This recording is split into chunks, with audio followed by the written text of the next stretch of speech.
नमस्कार दोस्तों, जैसा कि आप जानते हैं इस समय पूरी दुनिया पर्यावरण, पारिस्थितिकी तंत्र और वन संरक्षण को लेकर के चिंतित है।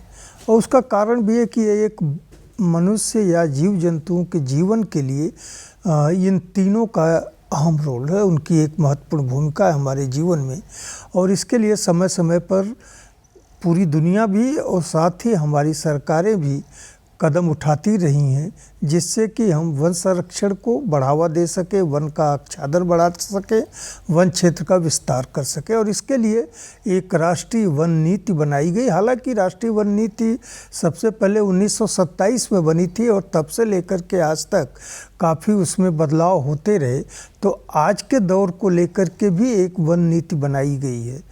तो आज हमारे साथ वाराणसी के परिक्षेत्र के कंजर्वेटर ऑफ फॉरेस्ट यानी वन संरक्षक रवि कुमार सिंह जी हैं स्टूडियो में, और हम उनसे जानेंगे कि ये वन संरक्षण और ये राष्ट्रीय वन नीति के क्या प्रावधान है और इससे क्या लाभ लोगों को होने वाला है। तो सिंह साहब, आपका स्वागत है हमारे स्टूडियो में। और सबसे पहला मेरा सवाल यह है कि ये राष्ट्रीय वन नीति जो अभी मौजूदा दौर में चल रही है, और हमें लगता है कि ये 1923 में संशोधित वन नीति आई है, तो इसके क्या प्रोविजंस हैं और किन बिंदुओं पर ये केंद्रित है? धन्यवाद आमंत्रित करने के लिए। और जैसा कि आपने बताया कि राष्ट्रीय वन नीति जो इस समय लागू है वह सन 1988 की या लेटेस्ट जो है वो लागू है। और इसको हमारी संसद के द्वारा सहमति मिली हुई है और इसी पर सभी गतिविधियां और सभी नियम कानून चल रहे हैं। इस नीति के अंतर्गत जो मुख्य इसकी विशेषताएं हैं वो ये है कि वनों की सुरक्षा हो, वनों का और पर्यावरण का संतुलन स्थापित हो, और जो चीज़ इसमें जोड़ी गई कि वनों में रहने वाले और वनों के आसपास रहने वाले जन समुदायों को वनों का लाभ मिल पाए। मतलब जो जनजातियां हैं जंगल में जनजातियां हैं उनको उसका लाभ मिल पाए। इससे पूर्व की जो नीतियां थी, जैसे आपने 1927 की बात करी, 1954 की बात करी, 1954 की है। और इससे पूर्व अगर आप देखें तो ब्रिटिश राज में भी एक वन नीति आई थी जो सन 1894 में लागू की गई थी। उसका मुख्य उद्देश्य उस समय वनों का विदोहन करना था, क्योंकि जितना भी उपनिवेशवाद था वह समुद्र में चलने वाले जहाज़ों की शक्ति पर डिपेंड करता था। तो जितना भी उपनिवेशवाद फैला वो समुद्र से फैला और जहाज़ों के माध्यम से फैला। और जहाज़ बनते किससे थे? वो लकड़ी से बनते थे। तो जिन देशों के पास लकड़ी की अच्छी सप्लाई थी वो उपनिवेशवाद में उतना ज़्यादा उन्होंने महारत हासिल करी। तो ब्रिटिश काल में अंग्रेज़ों का मुख्य उद्देश्य हमारी जो सबसे अच्छी लकड़ी थी CPT, सेंट्रल प्रोविंस टीक, जो कि आज भी MP के जंगलों में पाई जाती है, महाराष्ट्र के जंगलों में पाई जाती है, उसका वो विदोहन करते थे और उससे जहाज़ बनाते थे। तो उनका मुख्य उद्देश्य सागौन, साल, साखू, इस तरह की कीमती लकड़ी को लेना और उसको अपने व्यापार में प्रयोग करना था। परंतु जब देश आज़ाद हुआ तो हमने ये पाया कि ये तो खजाना हमारा है और इसका मुख्य जो लाभ है वो यहाँ की जनता को मिलना चाहिए। हमारा पर्यावरण संतुलित रहना चाहिए और हमारे संतुलन दोहन भी हो प्रकृति का जो उसके उपादान है। जी, वो बैलेंस लाइन हमें कहीं ना कहीं खींचनी होगी। तो उसी को ध्यान में रखते हुए 1954 में ये डिसाइड हुआ कि हम अपने वन क्षेत्र की एक सीमा बनाएं, कि हम एक लक्ष्य बनाएं कि हमारा वन क्षेत्र कितना होना चाहिए। तो उस समय ये निर्धारित हुआ कि हम अपने देश को 33% जंगलों से आच्छादित करेंगे। तो 33% क्यों ये लिया गया, इस पे भी थोड़ा सा एक पीछे एक इसकी चिंतन है कि पूरे विश्व का जो औसत हरित क्षेत्रफल है वो 33% है। अच्छा। हमारे देश का हरित क्षेत्रफल 26% है। तो हमें 26% से लेकर के 33% की दूरी को पूरा करना था उस कमी को गैप। तो वो 33% का आंकड़ा रखा गया और वह आंकड़ा आज भी है। वर्तमान में 1988 की जो राष्ट्रीय वन नीति है उसके अंतर्गत विभिन्न नियम दिए गए हैं, विभिन्न सिद्धांत दिए गए हैं, जिसमें सभी राज्यों को अपने वन संसाधनों का उचित प्रयोग करना है, उनको बढ़ाना है, विस्तार करना है और उसका अगर वो संतुलित विदोहन करके कोई आय ले रहे हैं तो उस आय का हमें वितरण भी वहाँ की जनता में करना है। जैसे आपने कहा सभी राज्य सरकारों को भी, तो क्या उत्तर प्रदेश सरकार की भी कोई वन नीति है? जी बिल्कुल, अलग से राष्ट्रीय के अलावा? जी बिल्कुल, उत्तर प्रदेश राज्य ने सन 2017 में एक नीति पर अपनी सैद्धांतिक स्वीकृति दी है और उस नीति के अंतर्गत उत्तर प्रदेश राज्य का जो लक्ष्य है वो सन 2030 तक कुल 15% हरित आच्छादन करने का है। तो जैसा कि आप जान रहे हैं वर्तमान में हमारा जो हरित क्षेत्रफल है वो 9% पहुंचा है। तो 9% से लेकर के हमको इसको 15% तक लेके जाने का है और इसके लिए 2030 का लक्ष्य हम लोगों ने निर्धारित किया है। तो इस नीति के तहत किस तरह से काम करना है जिससे कि वो वन क्षेत्र का विस्तार हो, पेड़ों का आच्छादन बढ़ सके? हाँ बिल्कुल, आप का बिंदु क्योंकि ये बिना जन भागीदारी के तो संभव नहीं है। उत्तर प्रदेश राज्य जो सबसे ज़्यादा जनसंख्या वाला राज्य है हमारे देश का, और इस जनसंख्या के दबाव के साथ साथ उद्योग धंधों, सड़कों और अन्य कारखानों का भी हमारे ऊपर दबाव है। ऐसे में बिना जन सहभागिता के हम इस लक्ष्य को प्राप्त नहीं कर सकते। तो जो विभिन्न स्कीम है उसमें सामाजिक वानिकी योजना एक बहुत बड़ी योजना प्रदेश सरकार की है, जिसके अंतर्गत सामाजिक वनीकरण के माध्यम से हम लोग वृक्षाच्छादन बढ़ाते हैं। इसमें कम्युनिटी एरियाज़, रोड साइड्स हैं, कम्युनिटी लैंड्स पे और किसानों के द्वारा एग्रो फॉरेस्ट्री को बढ़ावा दे करके उस आच्छादन को बढ़ाते हैं। वन क्षेत्रों में भी हम लोग आरक्षित वन में और संरक्षित वन में भी वृक्षारोपण करते हैं। इस माध्यम से इसको बढ़ाने का लक्ष्य हमारी नीति में है। इसके अतिरिक्त बहुत सारे आंदोलनों को भी हम लोगों ने स्वीकार किया है। जैसे एक वार्षिक आंदोलन जो विगत 7 वर्षों से हम लोग चला रहे हैं राज्य सरकार की मुहिम के अंतर्गत, जिसमें वृक्षारोपण महाकुंभ, वृक्षारोपण महा आंदोलन, जन सहभागिता द्वारा वृक्षारोपण, प्रत्येक वर्ष कोई ना कोई नया नारा हम लोग देते हैं और उसमें सभी विभागों को और सभी जन सामान्यों को उससे जोड़ते हैं। अभी आपने कहा आरक्षित और संरक्षित वन क्षेत्र, तो ये आरक्षित और संरक्षित वन क्षेत्र में क्या फर्क है?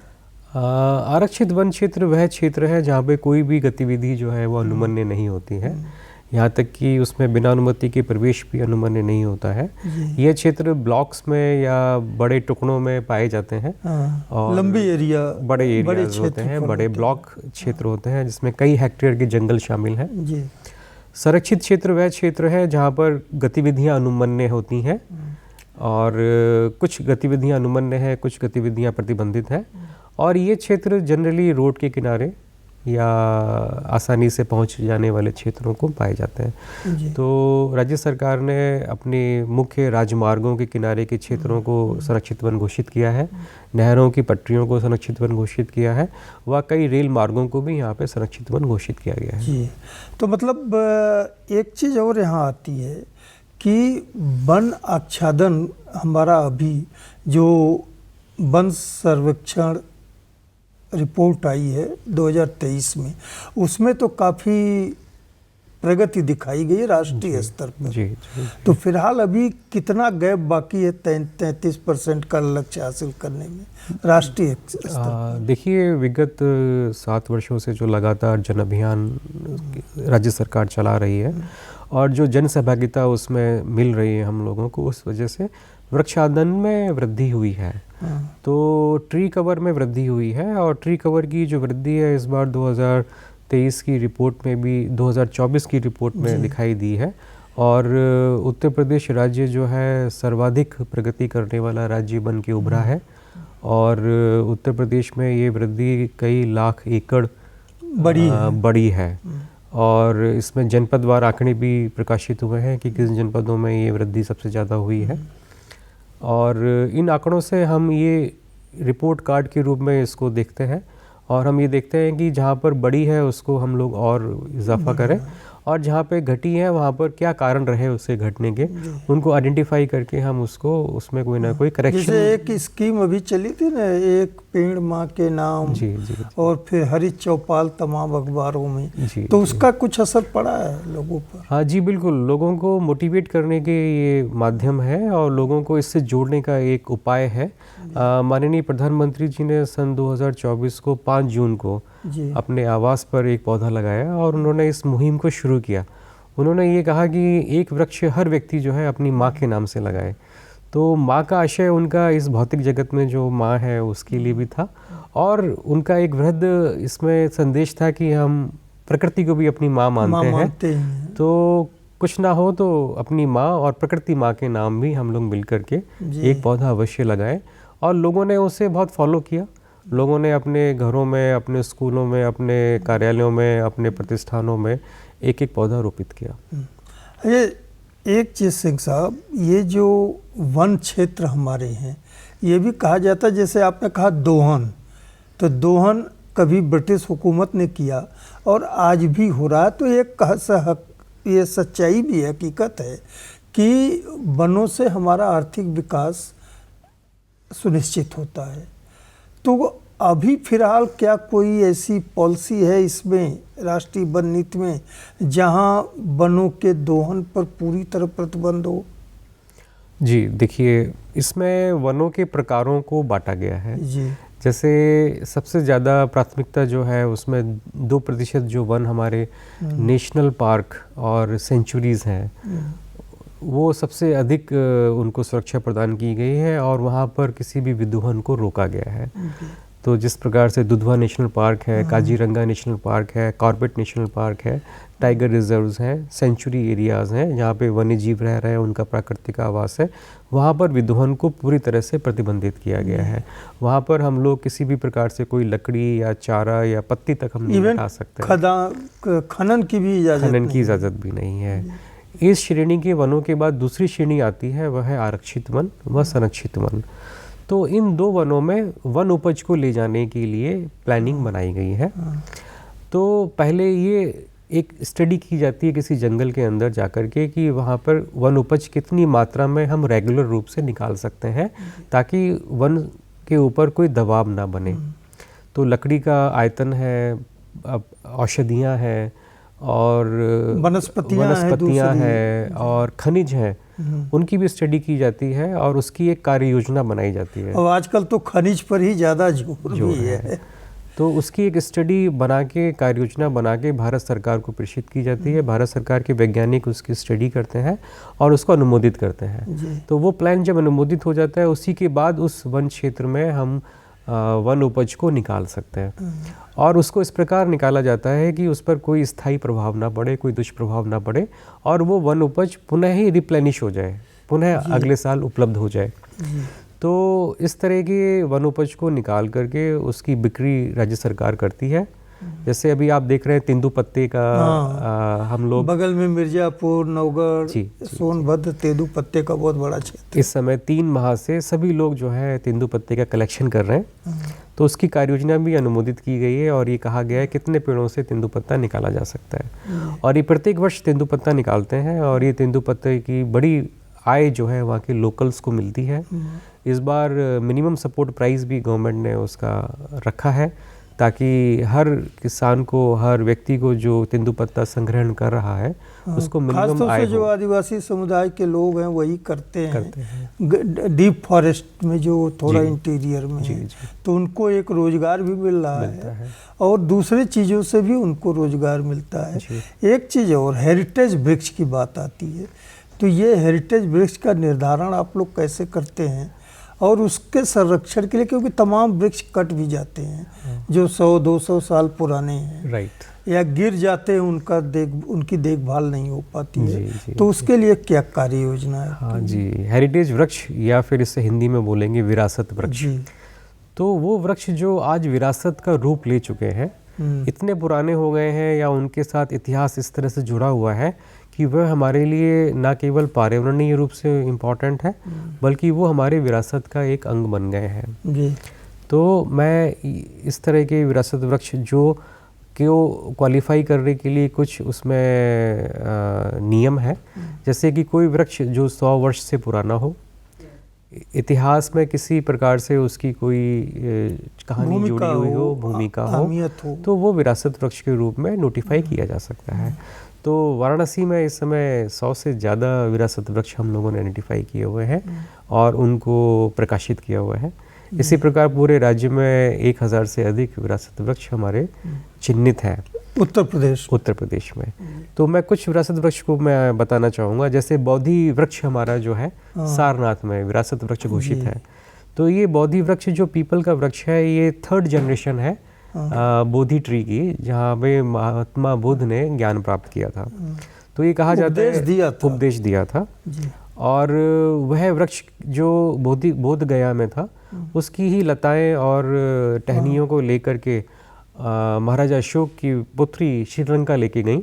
वहाँ उन्होंने 2य जनरेशन को वहाँ लगाया और वहाँ श्रीलंका से इसका एक पेड़ जो है, एक टहनी ला करके उन्होंने हमारे धम्मपाल लेकर आए थे। जी लेकर आए थे और उन्होंने इसको यहाँ लगाया। तो 3य जनरेशन जो है इस समय सारनाथ में मौजूद है। और ये वृक्ष भी अपने आप में 100 वर्ष से पुराना हो चुका है। इसको हम संरक्षण प्रदान कर रहे हैं। इसकी इतनी पवित्रता है कि विदेशों से आने वाले नागरिक इसकी पत्तियाँ जो नीचे गिर जाती हैं सूखी हुई, उनको किताबों में रख के ले जाते हैं, उसकी पूजा करते हैं। तो वो बहुत ही इसको सैक्रेड मानते हैं, पवित्र मानते हैं। और इसको सुरक्षित रखने का भी हम लोग उपाय कर रहे हैं। NBRI जो एक बड़ी संस्था है लखनऊ में, CSIR की एक बहुत बड़ी लेबोरेटरी है, बॉटनिकल रिसर्च इंस्टीट्यूट, उनके वैज्ञानिकों से MOU करके हमने उसके संरक्षण की एक योजना बनाई है। पूरे प्रदेश में जो भी इस तरह के, जैसा आपने कहा कि करीब 1000 पेड़ों को सुरक्षित कर। तो इसी प्रकार से आपने दशहरी आम खाया होगा। तो एक दशहरी गांव लखनऊ में है, जहां पर दशहरी आम का पहला मात्र वृक्ष मौजूद है। मदर प्लांट जिसको मदर प्लांट आज भी मौजूद है। उसको भी हम लोगों ने हेरिटेज वृक्ष घोषित किया हुआ है। इसी तरह से NBRI के कैंपस में भी एक बरगद का बड़ा पेड़ मौजूद है, जिस पे उदा देवी के द्वारा चढ़ करके अंग्रेजों को काफ़ी गोलियां बरसाई गई थी। तो वो वृक्ष भी अपने आप में मतलब जो भी हैं पूरे प्रदेश में उनको संरक्षित कर रहे हैं। और पर्यावरण दिवस के अवसर पर हम ये लोग बात कर रहे हैं पूर्व संध्या पर। तो संक्षेप में आप जनता से, लोगों से क्या कहना चाहेंगे 1-2 सेंटेंस में? मैं तो यही कहूँगा कि भारतवर्ष के जो अभी तक जो हमारी विश्व पटल पे जो हमारी भूमिका रही है, हमारी जो पहचान रही है, वह पर्यावरण से बहुत मिलती जुलती है। हम लोगों के पास जो जैव विविधता है, जो हमारे समृद्ध जंगल हैं, जो वन है, और जो हमारे जन समुदाय इस जंगलों में रह रहे हैं, वह ना केवल सांस्कृतिक विरासत है, बल्कि हमारे लिए एक गर्व का विषय भी है। तो प्रत्येक नागरिक का और हम सभी का ये मिलकर के उत्तरदायित्व है कि हम उस विरासत की रक्षा करें और किसी भी लाभांश के लिए हम उसको बेचें ना। आप सिंह साहब हमारे स्टूडियो में आए और इतनी अच्छी बातचीत की, राष्ट्रीय वन नीति पर लोगों को जानकारी दी, इसके लिए आपका बहुत बहुत धन्यवाद। नमस्कार। Thank you.